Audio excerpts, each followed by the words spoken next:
2025-26 के बजट में defence ministry को 6,81,000 करोड़ से अधिक का एलोकेशन किया गया है, जो पिछले साल के बजट एलोकेशन से लगभग 9.5% अधिक है। और डिफेंस फोर्सेस का मॉडर्नाइजेशन ये हमारी सरकार की प्राथमिकता रही है और इसके लिए भी 2025-26 में 1,80,000 करोड़ रुपए का कैपिटल एलोकेशन किया गया है, जो हमारी सेनाओं की क्षमता को पहले से कहीं और अधिक बढ़ाएगा। और पिछले वर्ष के तरह ही डिफेंस मॉडर्नाइजेशन बजट का 75% हिस्सा डोमेस्टिक इंडस्ट्री से प्रोक्योरमेंट में खर्च किया जाएगा और भूतपूर्व सैनिकों और उनके परिवारजनों को पेंशन और स्वास्थ्य सेवाओं के लिए इस बजट में पर्याप्त प्राविधान किए गए हैं। पिछले वित्तीय वर्ष की तुलना में बॉर्डर इंफ्रास्ट्रक्चर के लिए 10% की वृद्धि की गई है और कोस्ट गार्ड के लिए भी 43% यानी 43% की यह कैपिटल बजट को बढ़ाया गया है। सब मिलाजुलाकर इस बजट के बारे में मैं कहूं तो यह प्रधानमंत्री जी के विकसित भारत के स्वप्न को पूरा करने वाला यह बजट है। आज भारत की विकास यात्रा का एक महत्वपूर्ण पड़ाव है। ये 140 करोड़ भारतीयों की आकांक्षाओं का बजट है। ये हर भारतीय के सपनों को पूरा करने वाला बजट है। हमने कई सेक्टर्स युवाओं के लिए खोल दिए हैं। सामान्य नागरिक विकसित भारत के मिशन को ड्राइव करने वाला है।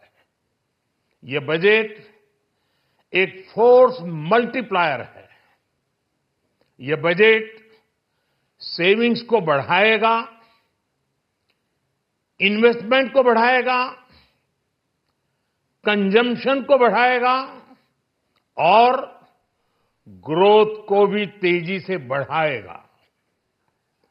मैं वित्त मंत्री निर्मला सीतारमण जी और उनकी पूरी टीम को इस जनता जनार्दन का बजट, पीपल्स का बजट, इसके लिए बहुत बहुत बधाई देता हूं।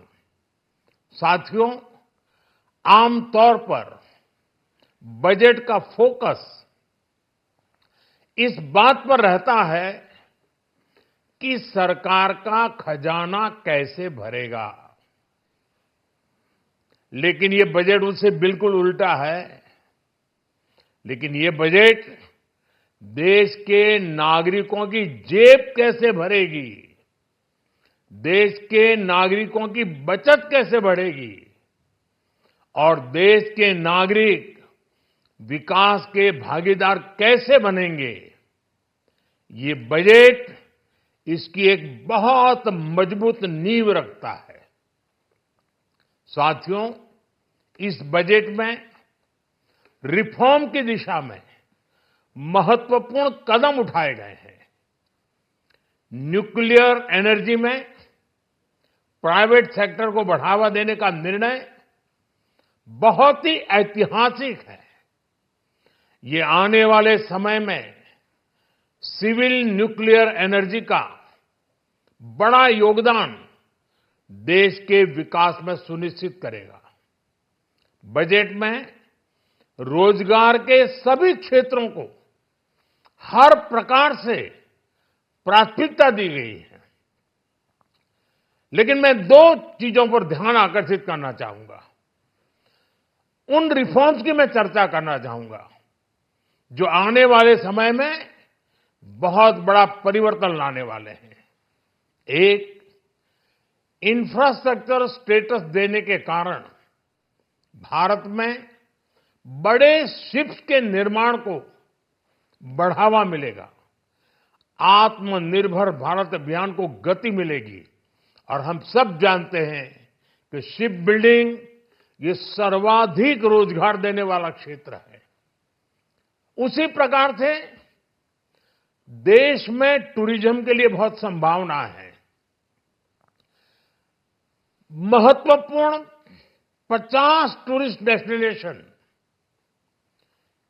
वहां पर जो होटल्स बनाएंगे उस होटल को पहली बार इंफ्रास्ट्रक्चर के दायरे में लाकर टूरिज्म पर बहुत बल दिया है। इससे हॉस्पिटैलिटी सेक्टर को, जो रोजगार का बहुत बड़ा क्षेत्र है, और टूरिज्म, जो रोजगार का सबसे बड़ा क्षेत्र है, एक प्रकार से चारों तरफ रोजगार के अवसर पैदा करने वाला एक क्षेत्र को ऊर्जा देने वाला काम करेगा। आज देश विकास भी, विरासत भी, इस मंत्र को लेकर चल रहा है। इस बजट में भी इसके लिए भी बहुत महत्वपूर्ण और ठोस कदम उठाए गए हैं। 1 करोड़ पांडुलिपियों के लिए, संरक्षण के लिए, मैन्युस्क्रिप्ट के लिए ज्ञान भारतम मिशन लॉन्च किया गया है। साथ ही भारतीय ज्ञान परंपरा से प्रेरित एक नेशनल डिजिटल रिपोजिटरी बनाई जाएगी। यानी टेक्नोलॉजी का भरपूर उपयोग किया जाएगा और हमारा जो परंपरागत ज्ञान है उसमें से अमृत निचोड़ने का भी काम होगा। साथियों, बजट में किसानों के लिए जो घोषणा हुई है वो कृषि क्षेत्र और समूची ग्रामीण अर्थव्यवस्था में नई क्रांति का आधार बनेगी। पीएम धन धान्य कृषि योजना के तहत 100 जिलों में सिंचाई और इंफ्रास्ट्रक्चर का डेवलपमेंट होगा। किसान क्रेडिट कार्ड की लिमिट 5 लाख तक होने से उन्हें ज्यादा मदद मिलेगी। साथियों, अब इस बजट में 12 लाख रुपए तक की आय को टैक्स से मुक्त कर दिया गया है। सभी आय वर्ग के लोगों के लिए टैक्स में भी कमी की गई है। इसका बहुत बड़ा फायदा हमारे मिडिल क्लास को, नौकरी पेशे करने वाले जिनकी आय बंधी हुई है, ऐसे लोगों को, मिडिल क्लास को इससे बहुत बड़ा लाभ होने वाला है। उसी प्रकार से जो नए नए प्रोफेशन में आए हैं, जिनको नए नए जॉब मिले हैं, इनकम टैक्स की ये मुक्ति उनके लिए एक बहुत बड़ा अवसर बन जाएगी।